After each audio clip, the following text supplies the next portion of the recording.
তো দেখো আমরা নেমে গেছি, তো বাসের ভিতরে এত আমার গা গুলাচ্ছিল না যে কি বলবো। এই দেখো এটা হচ্ছে আমাদের বাসটা, আর বাকি পাশে আরও বাস দাঁড়িয়ে আছে। তো এখানে আমি, বৃষ্টি মাসি, বুনু আর আমার মেজো মাসি ওরাও এসছে।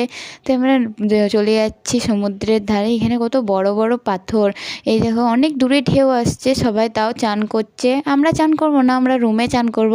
তাই আমরা চলে যাব, রুমের থেকে আবার আসবো। এখানে দেখো ঘোড়াটা কত সুন্দর সাজিয়েছে, রুমে ড্রেস ফ্রেস বদলে আবার আসবো। তো দেখো আমরা চলে এসেছি, বুনুকে পুরো একদম মাস্টার মাস্টার লাগছে আমার। তো আমি এখানে অনেকটাই রোদ, তাই আমরা চশমা টশমা নিয়ে বেরিয়ে গেছি। গরমও লাগছে, পানাগড়ের মতন অতটা ঠান্ডা নেই। এখানে মনে হচ্ছে এখনও গ্রীষ্মকালই চলছে, মানে শীত পড়ার মতনই, মানে হালকা হালকা যখন শীত পড়ে অমনি। ওরা পিছন দিকে সোয়েটার পরে এসছে, ভাবছে এখানেও নাকি ঠান্ডা হবে, কিন্তু আসলে হয়নি, ওরাও খুলে দিয়েছিল পরে।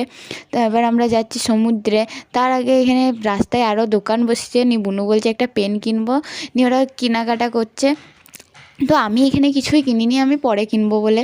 তো এখানে আমরা একটা করে আইসক্রিম নিয়ে নিচ্ছি। আর দেখো তখন দেখালাম কত দূরে ঢেউ, এখন দেখো কত কাছে ঢেউগুলো চলে এসছে একদম পাথরের এখানে। তো আমরা চান করবো না, ওই জন্য একটু মাথায় জল ঠেকিয়েই চলে যাবো, মানে আর কিছু ফটো টটো শ্যুট করবো নিয়ে চলে যাবো। সবাই চান করছে, এখানে কতটা ভিড় দেখাচ্ছি দাঁড়াও। এই দিকটায় দেখো, এদিকে এদিকে অতটাও ভিড় নেই, কিন্তু এই দিকটা দেখো এত ভিড়, এত ভিড় যে বলার নাই।